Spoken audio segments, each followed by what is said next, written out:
Hey guys, this video is gonna be a little bit different than what I normally do, but I got my hands on a pretty cool tool and I wanted to show y'all. So if you race or like to have good data and read spark plugs, or if you're a nitrous guy, you've been here before. So you've got, a couple hundred spark plugs and you're heading out to a race for the weekend and you're looking at this and you're like, man, I got a lot of work in front of me. Normally you're using a feeler gauge and you're banging it on the counter and you're hoping for the best, and then sometimes you got to pry it open. There's other spark plug gappers out there that you can clamp in a vise, and they're kind of cumbersome though, because then you still have to have a feeler gauge. So the guys over at GP Productions, which is Jeff and Patrick Miller, put this thing together. So what this is a spark plug gapper. So it comes with a little 3D printed holder for your spark plugs, right? Which is nice. It's nice and compact. I got these other ones out here just to kind of show as a size comparison. Like, we have these made for our customers, and it is substantially smaller, which is nice because if you buy 5 or 6 or 7 of these, they'll fit in one of those trays in your trailer nice and tight. But the real thing that you're looking for is this. So this is a spark plug gapper. So it's pretty sweet. It's all 3D printed and carbon reinforced. All these plugs are already gapped. Laura just did all of these, and she's going to show you how to use this thing. So it has a feeler gauge already in it, and this one is 11 thousandths. Kind of hard to focus, but there it is. It's 11 thousandths. And then this end here swivels to allow for the spark plug to articulate and get into the feeler gauge, but there's no more running around trying to find the right size feeler gauge or anything.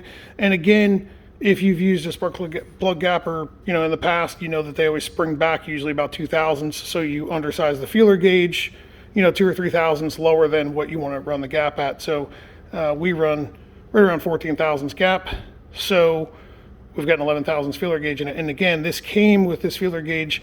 I don't know if they're going to start offering up different feeler gauges that come with it, but what you would do is just take this little bolt out here, use this as a template, cut a feeler gauge to whatever size you want, drill a hole in it, and drop it in. So Laura's going to show you how to use this thing now.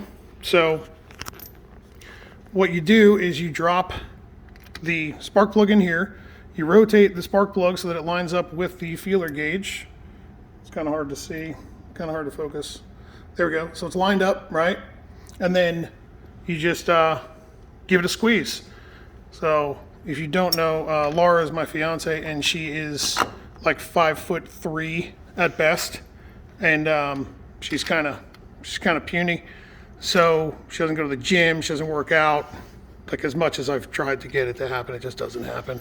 But she's now huffing at me. She's mad. But either way, it doesn't take a ton of effort. So and it's extremely fast, and you don't need 3 hands to do it. So what she does, because she's kind of small, is she leans, she'll put the plug in there, right, line it up, and then what she's doing is she's hang on, there we go, she's like leaning onto the counter like that to squeeze it.